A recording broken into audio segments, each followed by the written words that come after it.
open it up with one of your Clint Eastwood famous lines? Dying ain't much of a living, boy. That could have been Clint Eastwood himself, and I would have never known. It wasn't. Hello, everybody. Welcome back to the Gems of History podcast. My name's Jacob Schopp, and that voice you heard, it's not Evan Roosh, my usual co-host. He abandoned me once again. But I got my good buddy, everyone's favorite former co-host of the Gems of little History throwback. podcast, Mark Steinbrenner. Yeah, yours truly. Here to talk about the wild, wild west. Oh, yeah. You were telling me, and the people heard, that you've been practicing your Clint Eastwood impression. That's what we call a little bit of foreshadowing. I don't know. So I almost said a misnomer, but that's not right. That is not accurate at all.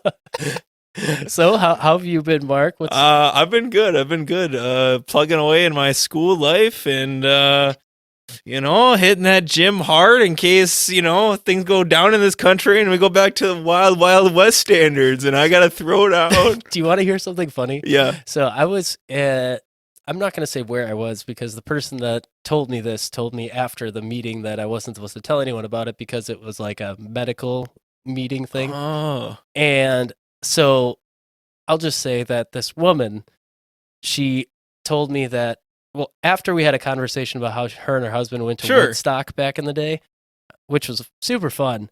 And then I don't know how it shifted. Do you think they ever ran out?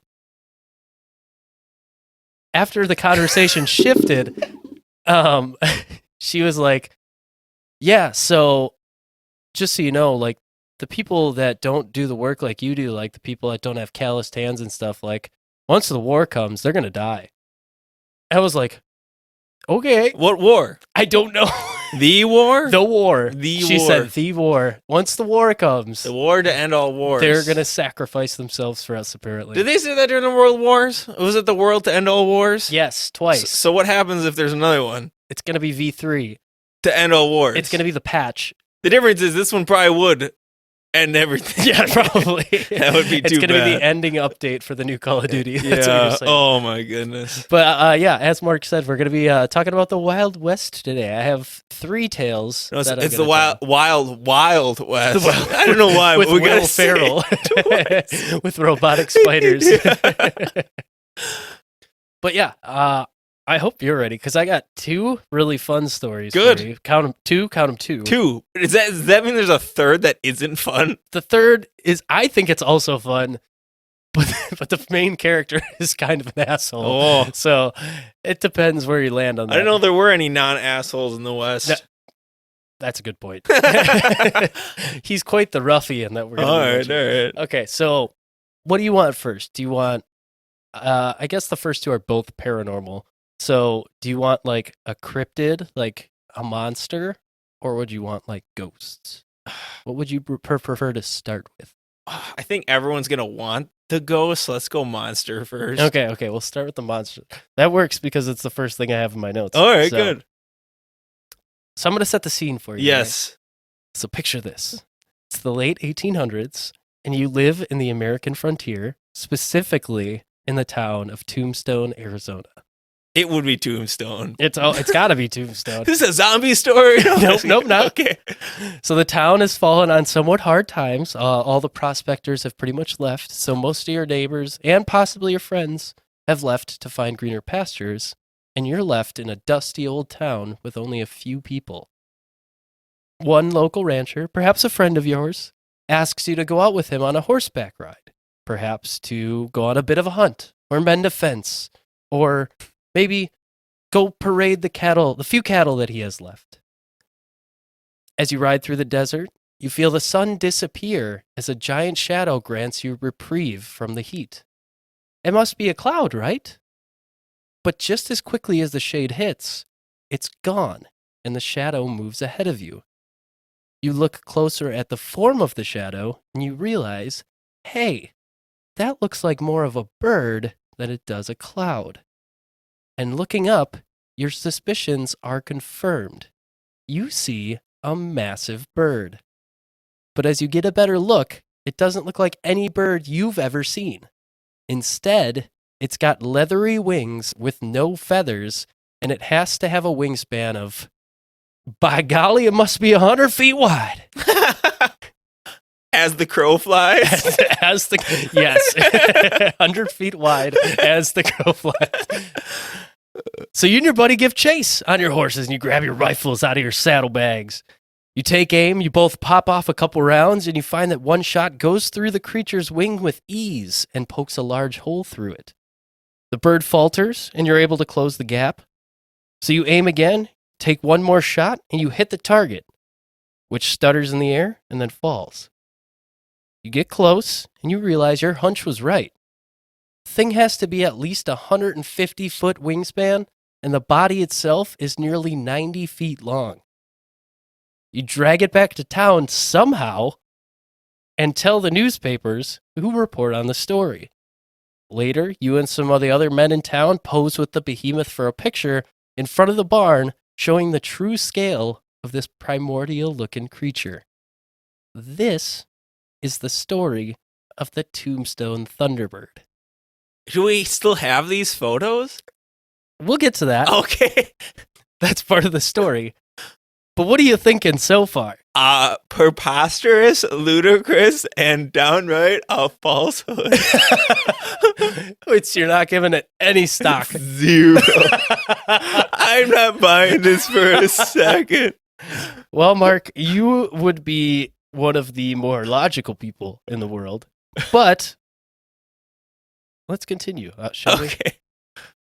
You said 90 feet long. Yeah, the body was 90 feet long, Mark. How did they haul that back to They town? had horses. There's no way. They had 3 full horsepower. I'm just thinking about 90 feet. There's no way. That is so big. That is huge. That is longer than my house. Oh my goodness. So, of course, as you mentioned, this sounds like quite the tall tale. Yeah. And it comes with photographic evidence. One might say this is an automatopoeia. Oh wait, no, don't think that word. So it's not a misnomer. It's not. Your language. You went into you went into the thesaurus and you looked at the wrong words. They looked impressive. No. All right, what you got? So apparently it comes with photographic evidence, and if that photo survived, that would be a great way to prove the existence of a cryptid. I would think so. Right. But the question is it true? Yes. Of course. Well, maybe. Maybe. I got a pretty strong idea it's not. So in 1890, the Tombstone Epitaph, which is a newspaper out of Tombstone, Arizona, published an article about 6 gunmen who shot the bird down. Mm. In this embellished story of events, the creature had a 160-foot wingspan, the body was 92 feet long, and it was 50 inches around in the middle and had no feathers and smooth skin. But this is a massive pterodactyl. Pretty much, yes. And the photo that, if you look this up right now, you will find is basically a pterodactyl. But this isn't the true story. Because apparently, in the 1930s, a man came forward who claimed to be one of the ranchers who saw the creature. In his recounting, it was him and a friend who saw it, not 6 people. He said that they chased the bird, but their horses got spooked by it and turned around on them, so they couldn't get back to where they were chasing the creature, and they never shot it down, and it flew away. In his estimation, the creature had closer to a 20 to 30-foot wingspan, not 160. But the story persisted. Does that sound more reasonable to you? It still doesn't match any American bird I know. I know, and I looked that up because the albatross has the largest wingspan. I think it was like 12 feet. Okay. So even if this thing's only 20 to 30 feet, it's still double. The only thing I can think of is when you see something pretty astounding in person, you do tend to think it's greater than it really is. See any fisherman with a fish he lost. It was like 4 feet long, so maybe that's where this came from. Grandpa just forgot to throw the net in the boat, so I couldn't get it. Exactly, but it was always huge, like an absolute abomination in the water. So maybe this was a big bird. But thinking about it from this perspective of, say, like a Bigfoot or a Loch Ness Monster, like this is pretty much in line with a story about those. Sure. So I guess this depends how much stock you take in the entire phenomenon as a whole. So this is we got the land. in Bigfoot. We got the water and the Loch Ness, and we got now the sky bird, the sky. thunderbird. Could it be an ancient primordial dinosaur that just survived? And where is it now? Tombstone, Arizona, collecting crystals. Wow. In 1930, the Thunderbird legend was included in a book on the Old West, and it caught attention of a writer named Jack Pearl. He embellished the story even more, stating that one of the Thunderbirds was killed, but a second one showed up and flew away with one of the prospectors in its talons. That would be incredible. But his biggest contribution to the story was that the original newspaper article had run with a photo of the bird and the men posing with it. So this is where the legend of the Thunderbird photo came in. And we have this photo? No. Oh no! Photos could be run in newspapers in 1890s, but it wasn't super common, and a man who works in Tombstone now as a historian claimed that the Tombstone Epitaph, the newspaper that reported this, did not have the ability to run pictures in their paper. And the original article has been found, but it does not include any photographs. However, the photograph is still the most enduring part of the legendary bird, known as the Thunderbird. The photograph that we can't find. Yes. After reading the account of the legendary bird, people began to remember seeing the photo, but said they didn't realize what it was at the time that they saw it. The recollections of the photograph they saw varied from birds having wings with feathers or with the carcass being nailed up to a wall, everything in between. This isn't modern day where we've seen so many, at this point, AI generated monstrosities. So I feel like if you were in the late 1800s, and you saw a photo of a large pterodactyl looking bird, I feel like you'd be like, whoa. But at the same I guess if you're at a frontier though, like you still don't know what all the creatures look like in this country that you're excavating the native land of. So I guess maybe you could bypass it. Maybe, but unless you had 90-foot long creatures where you came from, you might take notice. But I mean, they'd had never seen bison before, and that was new. Another note, do you think they ate a lot of Tombstone pizzas? In Tombstone? No. Not at this time. There's like 5 people in the entire town. It says on the packaging since since 1890 when the Thunderbirds roamed. It's like its mascot. Oh man. Anyway. So the location that people said they saw the photo also differ, with some people saying that it was in National Geographic magazine, other people saying it was in a magazine known as Grit, but all of the archives of these magazines have been searched and nobody has been able to find the original photo. Some cryptozoological experts have also claimed to have held the photo in their hands, but to this day it has never been recovered for public display. So with so many vivid recountings, what is the truth about the Thunderbird and this famous photo shoot? Bet that's what you're asking, huh? Yes. I need answers, Jacob. I need them now. So most likely, this is another example of some sort of Mandela effect, where people remember the Fruit of the Loom logo having the cornucopia, or they remember Mandela having a big public funeral, but he was still alive. It didn't have the cornucopia? No. Wait. Did I just blow your mind? I know what you're talking about. Yeah. But no. So this is probably another scenario like this where many people probably never saw the photo, but have created such a comprehensive memory of seeing the photo that it became nearly a tangible thing for them. And this lines up with something that's called false memory syndrome, which is a psychological condition in which a person's recollections are factually incorrect, but the individual strongly believes it. And granted, this is a debated psychological study. People aren't really in agreement on whether this is a true thing or not. But this is most likely somewhere along the lines of what happened with the Thunderbird story. People said they saw something, the story grew, and the more they told the story, the more details they added, and the more they could visualize it in their head. Sure. So if you look it up online, there is a photo of men holding a pterodactyl-looking creature, but it's not the photo. It's not the photo. And if it is the photo, nobody has ever been able to find the physical copy of the photo. So all we have to go on is the word of the man who claimed to have been there, which is similar, as I mentioned, to Loch Ness Monster, Bigfoot, whatever you want to say. So it's really up to whether you believe in that sort of thing or not. What if they're all the same creature It could be. and he's terraforming? That's not the right word He's- again. That would be going to a planet and civilizing it. If the Thunderbird, maybe that's why we haven't seen it in a I'm while. over 3, but I will get one of these. But I mean, that is a theory for all cryptid sightings, that they're like all interdimensional creatures that can come in and out of our reality as Sure. as they please. Yeah, So I mean, I suppose. maybe. But where do you land on the I Thunderbird? land on it was a large bird that was not nearly as large as they say. And they were just like, whoa, look at that. But Mark, it And, spooked the horses. horses are known to get spooked. I think, wait, what was it? In Seabiscuit, a tractor spooks the horse and breaks Tobey Maguire's leg. Well, he deserved it. Okay. My point is, oh no, in Beauty and the Beast, the horse gets spooked and leaves the old man in the woods. So That's a cartoon. That doesn't happen in these real are life. all adequate sources to cite. So I'm gonna have to go and say, are you saying that Disney doesn't put out accurate film? Hey man, I don't work here.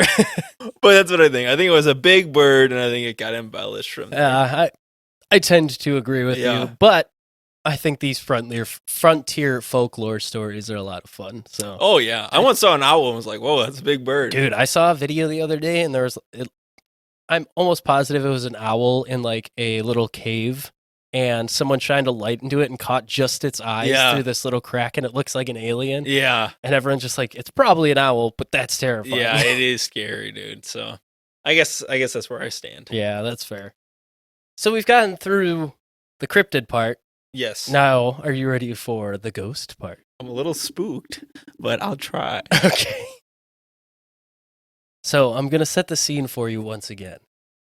On a dark and foggy night in the year of our Lord, 1862, a man named Leon Weber was out with his dog. The pair were out on one of their normal evening walks when they realized that a dense fog was approaching on the river down the bank. It was an eerie evening, but this fog seemed to come out of nowhere. It seemed unnatural. While Leon was curious, his dog started to whimper and shy away. Reassuring his companion, Leon began to walk towards the riverbank, and the pup tentatively followed behind. Once he got to the water, Leon turned around and realized that his dog had stopped 15 feet back. A bit nervous, Leon reached down and picked up a stone. Turning, taking aim, Leon let the stone fly into the cloud of fog, but he only heard it hit water. He turned back towards his pup, thinking nothing of the strange fog, and he bent down and patted the dog on the head. But then he noticed that the dog was fixated on the water and began to whimper once again. Doing a quick 180, Leon turned back to the river and noticed something that shook him to his core. Do you have any guesses what it might be? I'm scared. I'm guessing a water sprite. Nope. That wouldn't be that scary. It'd be a little scary. It would be kind of spooky, I suppose. No, sitting atop the water was a transparent ship covered in a ghostly frost. Oh, Davy Jones Yes, sure. with a stinky sock. No. SpongeBob lied to me. Hey, that was in the ocean. This is on a river in Wyoming. All water connects. That's kind of true. The large mast held tattered remains of what was once a sail. A ghostly crew looking like zombies scuffled across the deck. And once they noticed Leon had noticed them, they all turned at once towards him as if they had one mind. At once, a captain walked out of his quarters pushing a cart covered by a sheet. Atop that sheet was a body, but Leon couldn't make out who it was through all the crewmen on board. Once the captain reached the center of the deck, the men parted and the captain stared at Leon. Leon's eyes moved from the captain down to the body on the sheet, and the color drained from his face. Laying upon the sheet was the image of his fiancée. As Leon stared, speechless, the ship was once again engulfed in a thick fog and carried on down the river and dissipated. Regaining his senses, Leon turned and raced back down the river path towards his home. He had only been gone a little over an hour. His future wife wasn't home when he left, but she had to be okay. Right?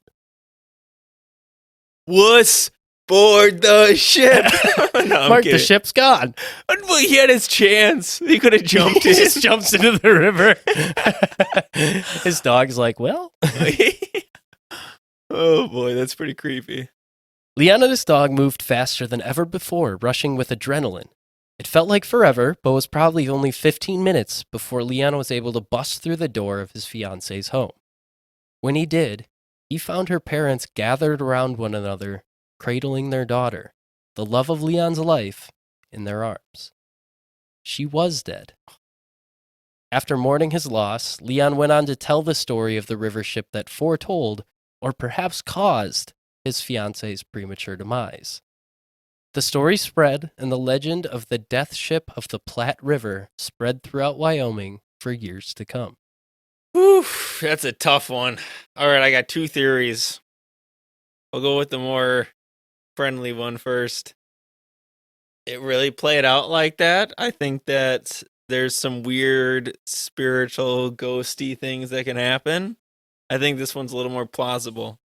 However, more sadistically, I wonder if that guy is at all responsible for her death and embellished a story to get sympathy and not have people look too closely into what was going on. You're with them. saying that Leon Weber and his dog masterminded a murder? It's mainly the dog. No, I'm kidding. It was like the Wild West version of Scooby-Doo, except they were the bad guys. In reverse. This was shaky. But yeah, I'm going to hope that it's just an unfortunate incident that's very creepy, but it's also possible this guy was an absolute tool. I'm not sure. Well, after Leon's sighting in 1862, took another 25 years before another sighting occurred. And this time, Followed by another murder. it was a cattleman named Gene Wilson. He was leading his cattle along the riverbanks when he noticed his dog barking towards the river. He's got a dog too. When he went to look, he too noticed a strange fog rolling down the river. His horse refused to get any closer, so he tied it up and went ahead on foot.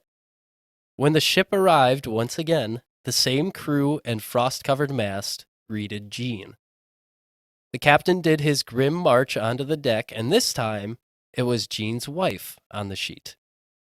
He ran back to his horse, rushed home, and found his wife and his home burnt to a crisp.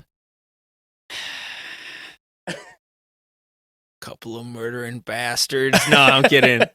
Maybe the plot twist is the dog is immortal and it was the same dog. It was the same puppy the whole time.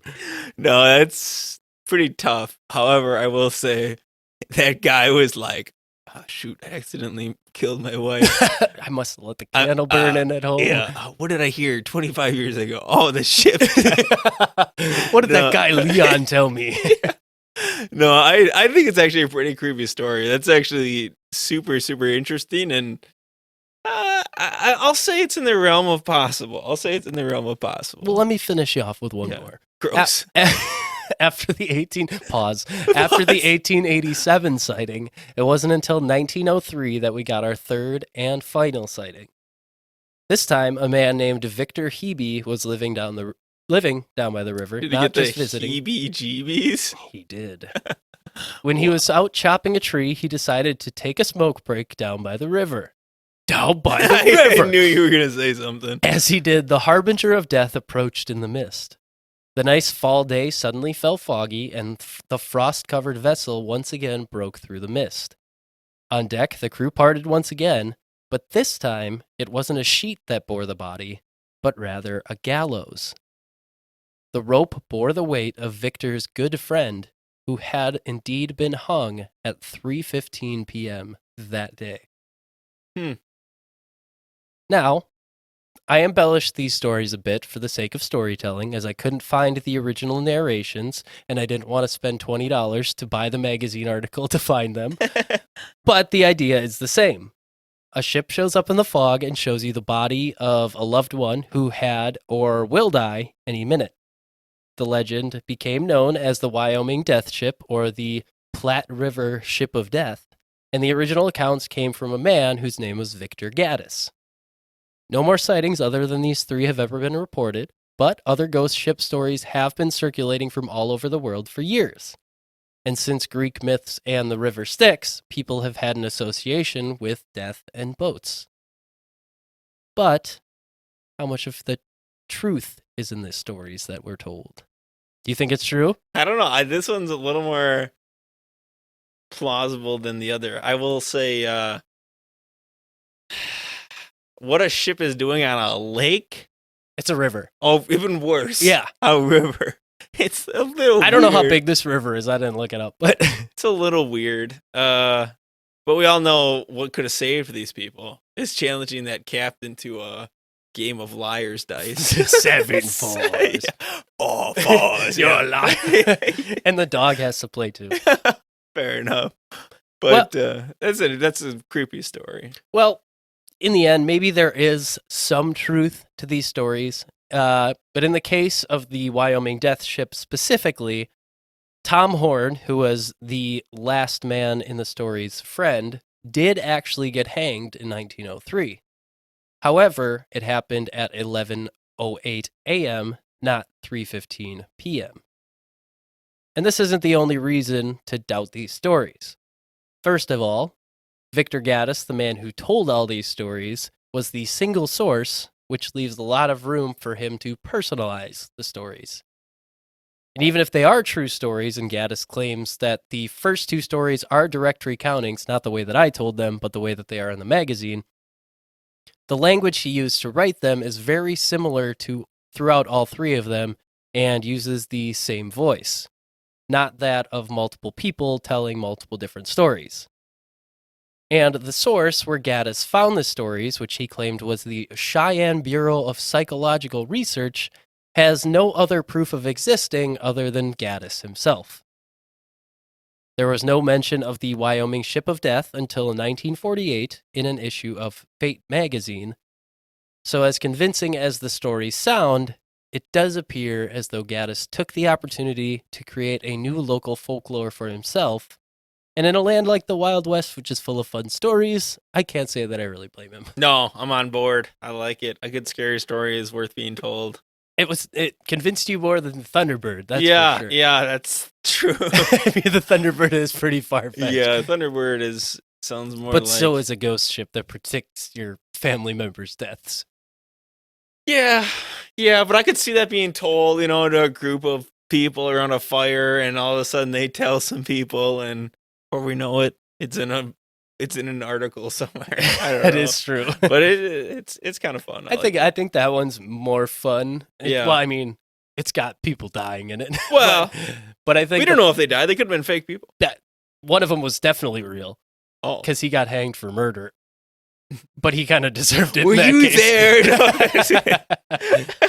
But I mean, if he's getting hanged for murder, then then this Victor Hebe guy probably isn't the best person either. So I guess he kind of had it coming. The dog is pulling the lever.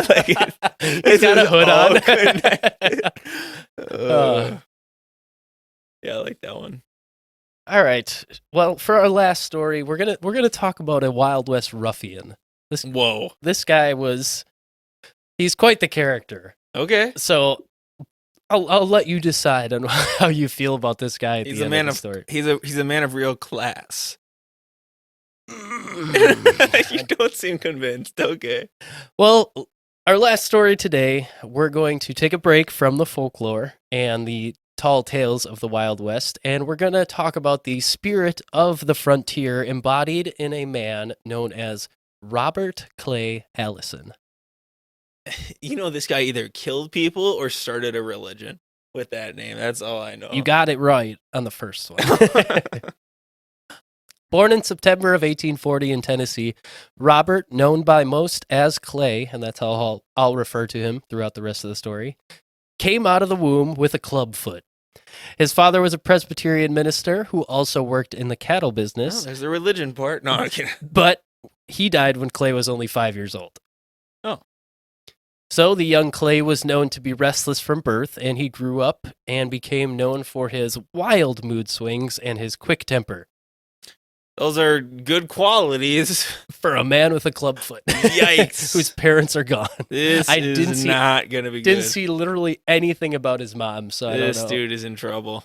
So I should Or everyone else is. Yeah, I probably should have mentioned that the story about the ghost ship came from the Skeptical Inquirer, who did like an investigation on the story. And the story on Clay Allison I all got from a website called Legends of America. So that's where I got this entire story from. So I don't know. Like that. Legends of America. Sounds like a compliment, but in this case, I can tell it shouldn't be. He should be a legend because a lot of the stuff he does is hilarious to me, but he's also not a good guy. Oh, okay. So Clay worked the farm until he was 21 years old, and that's when the Civil War broke out, and he immediately signed up to fight with the Confederacy on the Tennessee side. He fought well despite his clubfoot, and he even was said to threaten to kill his superiors when they wouldn't force the Union lines back and chase them away. Wow.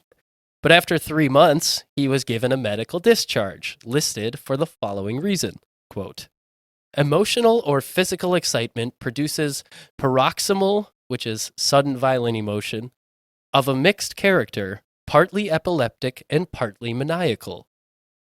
Yikes. Not the club foot. No, no, he was let in with that. They didn't care about the clubfoot, but apparently he had maniacal and epileptic fits. That's not good. No, it's not. Wow. Apparently, the reasons in this listing suggested that his moods may have resulted from a head injury that he received when he was younger. However, less than a year after his discharge, he re-enlisted and then fought in the rest of the war as a spy. Strict standards back then. Yeah. Just go to a different town and say you're fine. Wow. Clay surrendered in May of 1865 and was sentenced to death, but before he was executed, he killed the guard who was in charge of him and escaped. This was the beginning of his career as what he liked to call being a shootist. That sounds like an excuse. He just likes to shoot people? Yeah, and he's that actually brings me to my next Clint Eastwood quote. Okay. As he in your best Clint Eastwood impression. You see, in this world, there's two kinds of people, my friend. Those with a loaded gun and those who dig. You dig. Okay, that's all we got. Clay was definitely the one with the gun in this scenario. It sounds like a kind of a jerk. He will also be digging shortly, so for the bodies he probably killed. Yeah, but he doesn't even use a gun in that scenario. Oh no! So we'll see. But after leaving the army, guess what Clay decided to do? Make bricks? He decided it was a good time to join the Ku Klux Klan. Oh, man. I knew there was going to be a cult at some point. And not just a cult, the cult. The bad one. Yeah. The worst possible one. Oh, no. So, naturally, this led to a lot of conflict with the Freedmen's Bureau. And so eventually he left town and went to Texas after shooting a Union soldier who tried to seize his family's farm. I hope this guy's got his comeuppance at the end. Clay and his brothers and sister, along with her husband, crossed into Texas together.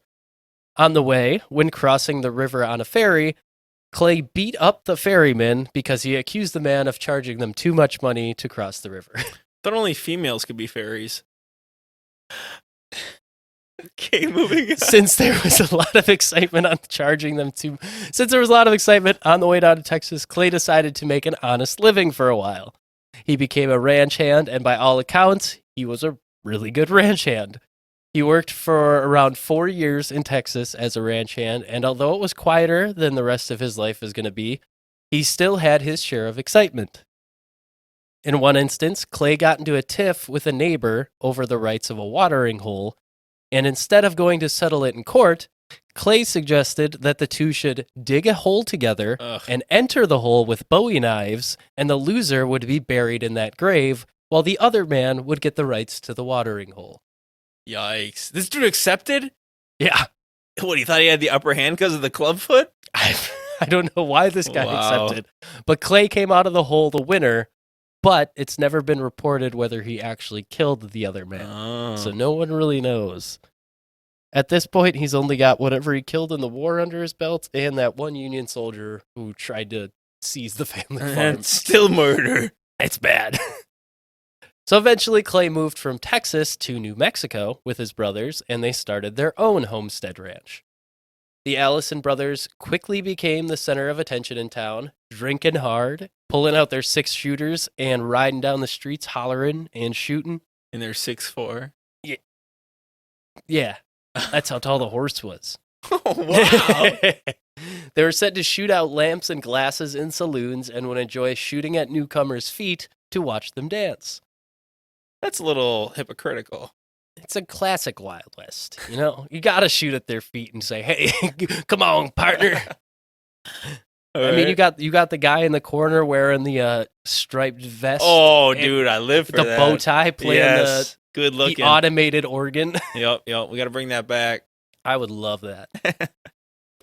A man who was being held at the local jail on suspicion of killing and robbing overnight guests at a remote cabin met his end when Clay and a group of several others broke in, and this is where Clay's temper really shows its true colors. Because when he and his crew broke into the jail, they threw a rope around this accused man's neck and dragged him through the streets until he died, and continued to drag him through the streets after he was dead.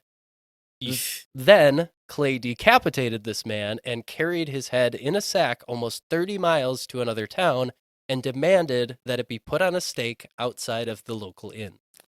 Seems excessive. Little bit. That's a big temper he's got. Not just a temper. This guy's got some problems, like mentally.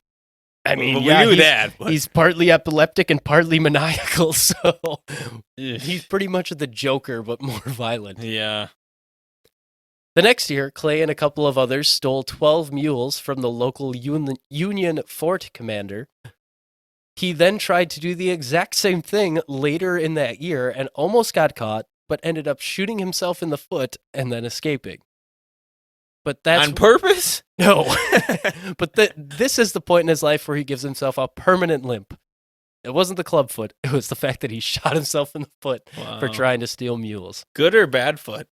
I don't know. Oh. I would hope the good foot, just so that he kind of has to deal with both. Wow. That's a tough go. Hey, man, he deserves it at this point. When he recovered, he went on a drinking spree and came across a man whose only name is reported as Wilson, who apparently he didn't like for some reason. This man had the good sense to get away from Clay, and that made Clay very mad.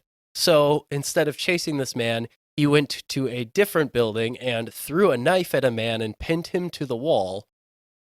And then that man got away and ran to the doctor's office. One heck of a throw. Yeah, it's like literally the scene in the movie where he pins him through the coat or whatever, like to the wall. That's improbable. That's what happened. Yeah. Apparently. Okay. So then Clay, instead of going home and sleeping off his temper, pinned another man who was a lawyer to the wall with a knife with the same trick, who also went and ran to the doctor's office afterwards. Who's this doctor? I don't know, but all of these people are just like, hey, Clay Allison's after me. I'm going to hide here. Wow. And the doctor's probably like, guys, you gotta just bring him here. You have a reputation. Yeah. He has a reputation for a reason. Yeah. But after this, Clay then approached the doctor's office, and the two men hiding there ran out of the back, and the doctor told him to go home, which he surprisingly did. All right. Maybe this is the guy who treated his foot injury. It probably was. Yeah. Maybe they got some good rapport.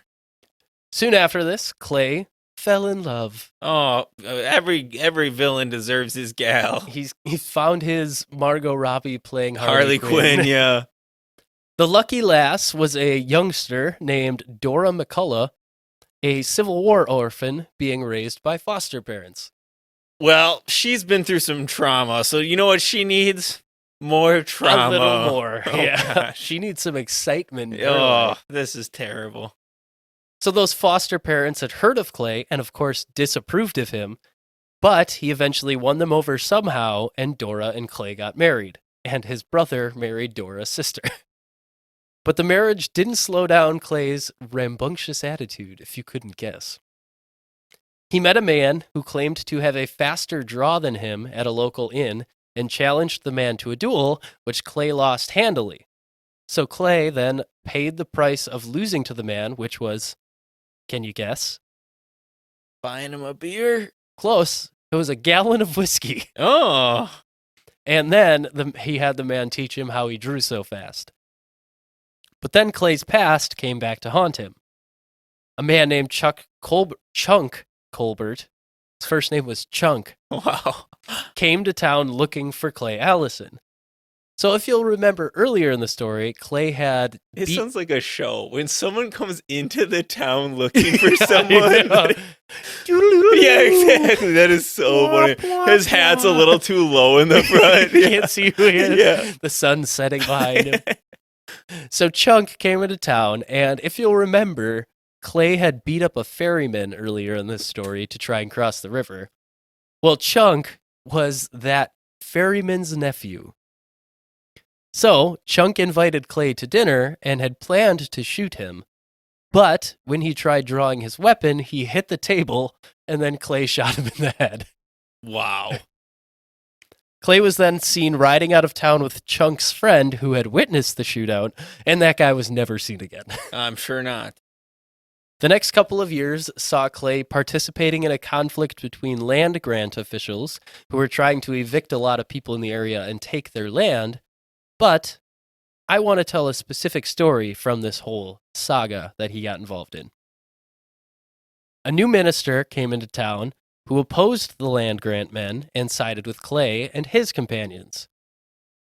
Shortly after the minister arrived and started soapboxing against the land grant men, he was found shot in a nearby creek. Rumors began to spread that the town constable, whose name was Cruz Vega, was responsible. Nobody could find Cruz Vega, but eventually another pastor who was a friend of that minister who died came along and decided to head up the search instead of a sheriff. Yikes. There was no law at the time. No, not really. A masked posse led by Clay and that pastor found Cruz Vega and confronted him, but he denied doing anything and instead blamed it on someone else. You could have just blamed Clay. That guy's That's killed tons of true. people. But you want to guess what they did? What did they do? They hanged him anyways. He could have been an innocent man. The end of the story shows that he probably wasn't. Oh, okay. But he also didn't directly kill this guy, I don't think okay. so. But Cruz Vega's uncle, Pancho Griego, found his body and attempted to bury him the next day, but Clay and his posse wouldn't allow Griego to bury Vega within the city limits. So he had to go outside the city and dig a shallow grave to bury his cousin, or his nephew. Yeah, his nephew. Later that day, Griego came back into town and began to make threats for revenge, and as he was doing this, he wandered into the inn where Clay was drinking. Of course. Griego attempted to distract Clay while he drew his gun by fanning himself with his hat, but Clay was wise to the scheme and shot the guy twice. This is a and killed note. him. Oh my gosh. That wasn't very good. So the saloon then closed for the rest of the day, and reports from this time say that the saloon closing was the most unfortunate event to happen that day in the town. That's all they have. Yeah, but a guy just got shot. That's like a typical Wednesday there. That is probably true. Yeah. Especially when Clay is in town. No joke. The reason he was able to get Clay and he wasn't fazed by the fanning with the hat thing, Clay probably has a murder attempt on his life every other day. He probably shoots before anyone gets a chance. He's got people inviting him to dinner and then trying to shoot him. Yeah, yeah. So after the saloon shooting, Yes. Clay and his boys went wild in the town. storming into the local newspaper and taking over the inn. At the inn, Clay apparently got drunk, stripped naked, tied a red ribbon around his penis, and did a war dance on the spot where he killed Griego days before. Finally, an understandable act. No, this is the entire. Wow. This is the story. That, I love how that's documented. I know. This is why I wanted to cover him. Somebody, Because it was so funny. Somebody made sure that was recorded. There was another story that I was thinking about covering, but there just wasn't enough detail. Yeah. Where there was a town where someone on the side of their building drew a giant mural of a bull that just had gigantic nuts. And so everyone was like, we got to get rid of that bull with the gigantic nut mural. Wow. And so Wild Bill Hickok, who's like one of the most famous sheriffs in the Wild West, tried to get him to take it down and then ended up shooting his partner in a shootout because he thought it was a bad guy. Who isn't getting shot? It's literally the Wild West. Oh, my goodness. So he did face charges for killing Griego, but it ended up being declared a justifiable homicide, and Clay was cleared of any charges. It was later found that Griego was most likely responsible for the minister's death, and after this event took place, the local governor said that he was coming to town because he wanted to start cleaning up on crime. Does some people, do you think that Clay was like an anti-hero? Yeah, like if they didn't know I'm pretty him? sure, yeah. Because like there's reports from the time period where they're like, this guy stuck to his principles. Yeah, no, he was a dirtbag. Yeah, he was. Anyone Man. who joins the Confederacy and then leaves the Confederacy to join the Ku Klux Klan is probably not a Yeah. good guy. He's just doing whatever he wants to do. I mean, that is literally the spirit of the frontier. So I guess I can't. It's like he's a product of the time, but I think he would have been like killing people anyway. I think it's almost like he found ways to kill people who were like quote unquote due. So like he kind of got away with it, but that's what like his wife's family said. They're like, he doesn't go looking for trouble. The trouble just finds him and he retaliates. I don't think so. No, he knows what he's doing.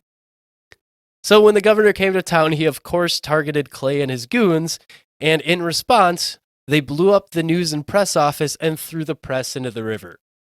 Oh. What? This guy is a madman. His kill count's at like 8. He didn't kill anyone in this. Wait, they scenario. lived? He just like got him a little wet. You know, he just blew up the building and then threw like the literal machine that presses the newspaper into the river. I thought he threw like the town's press. No, not like the press. Yeah, like that's the people. what I thought. He's not throwing newsboys into the river. That's what I thought. No. It was like the literal machine of the press. Yeah. So the governor then issued a warrant for Clay for the murder of Chunk Colbert, that guy that he had dinner with and shot.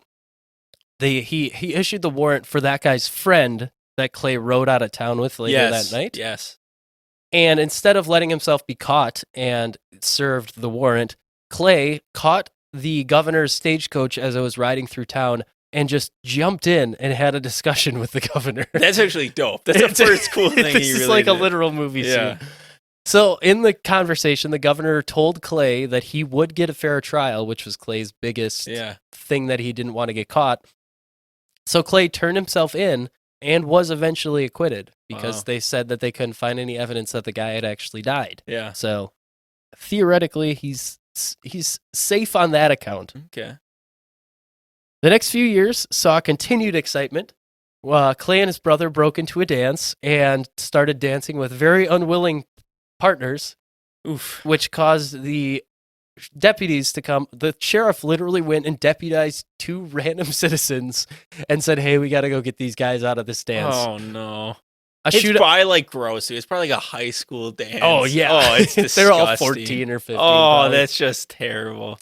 So a shootout ensued with these 2 random deputized civilians that literally at the dance 15 minutes before got deputized at a dance. Yeah.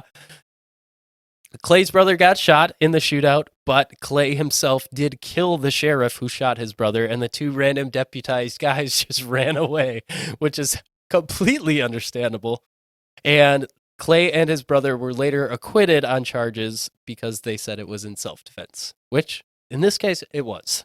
They just got drunk and crashed a dance and then got shot at. So This guy is just dodging logic. No. This makes no sense. This guy's the O.J. This Simpson of can't the be Wild real. West. Yeah, it can't The be glove real doesn't life. fit. It doesn't fit, yeah. Clay then moved to Kansas, where rumors spread that he was run out of town by a mob, but nobody knows if that's actually what happened or if he just kind of left on his own. But then Clay went back to Texas, where he is said to have ridden Nude through the town on his horse, and when the sheriff tried to tell him to stop, Clay put a gun to the sheriff's head, marched him into the local saloon, and made the sheriff drink until he couldn't stand up. I guess there's worse punishments, but But all of this by a naked man with a gun. that is very odd. He has a thing about being naked. Yeah, apparently. Yeah, I think once he starts drinking, he just starts he taking the clothes nude come off. immediately. Wow. After this, he went back to New Mexico, where Clay had his first daughter and assaulted a dentist. And then he went back to Texas again. This dude has lived 5 bad lives in one. Oh my goodness. On July 1st, 1887, Clay tried to save a sack of grain that was falling off one of his transport wagons, but the sack of grain pulled him off of the wagon, thus putting him underneath the wagon, and the wheels rolled over Clay's body, breaking his neck and almost decapitating him. That was a twist. Yeah. Yikes. So that's a way to go.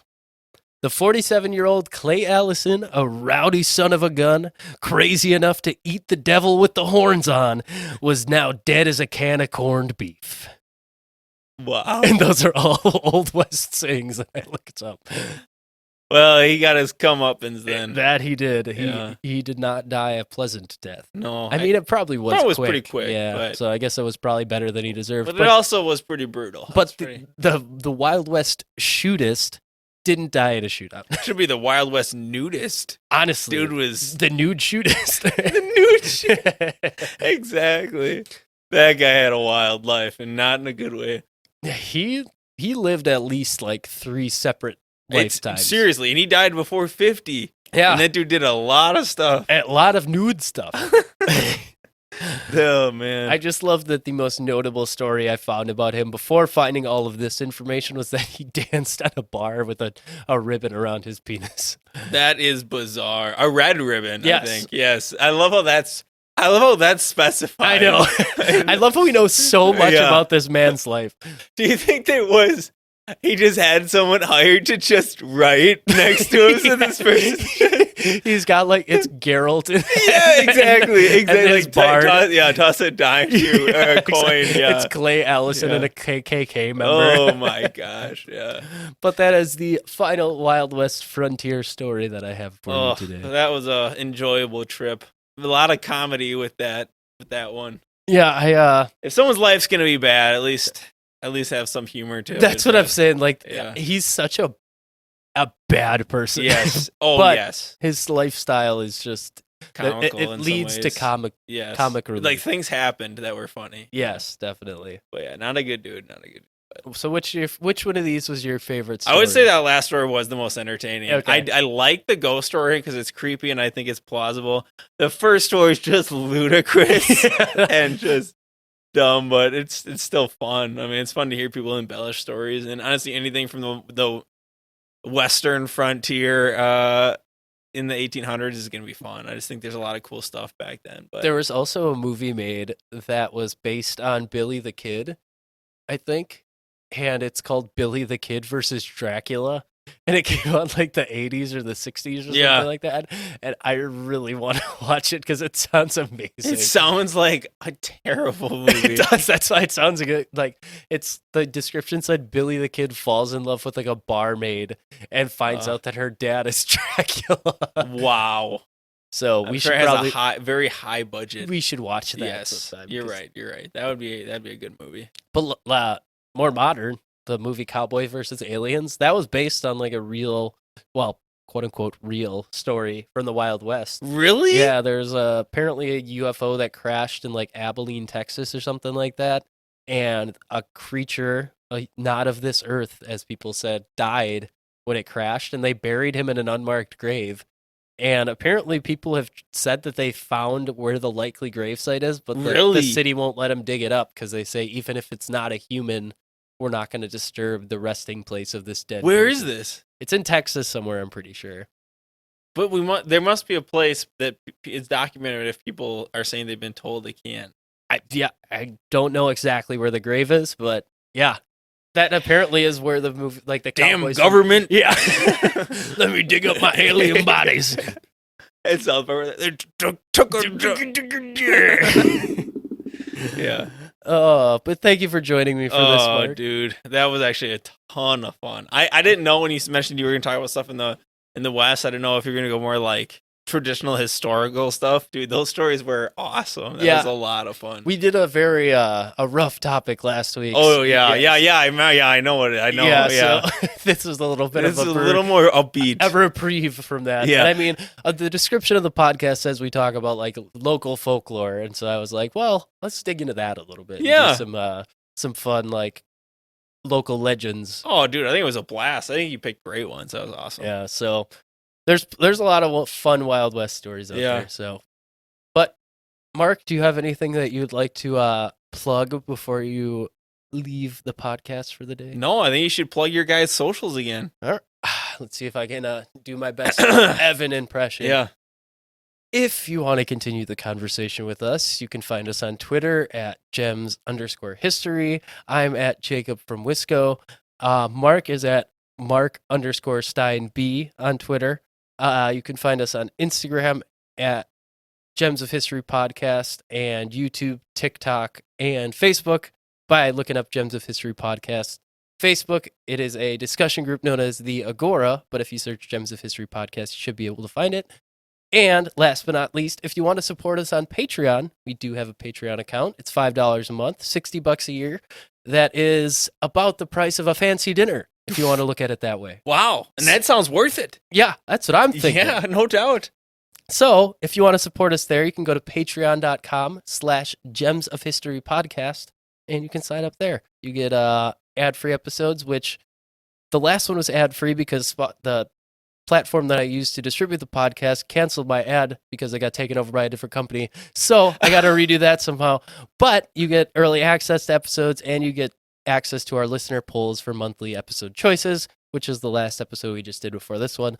So if you want to get access to that, go sign up there, and you get a sticker, which is fun. Oh yeah, highly suggested. And it sounds like maybe you guys will be bringing some video stuff, maybe reels or Yeah, we're gonna see. We're testing some stuff out, so we'll see if we get any of that video content out there or not. But sure. If not, this never happened. Yeah, either way, the quality of content is high. It's great. Well, Mark, thank you for joining me. I'm glad to have you back. Yeah, thanks for inviting me back. You'll have to join us when Evan is actually here, so we can get the trio back together. Yeah, the original gems. Yes, definitely. Yeah. I know that people love having you on, so I I'm appreciate sure they would that. look forward to it. But thank you, everyone, for listening to this episode of the Gems of History podcast. Until next week, everyone, have a great week, and we love you, and stay polished. See ya.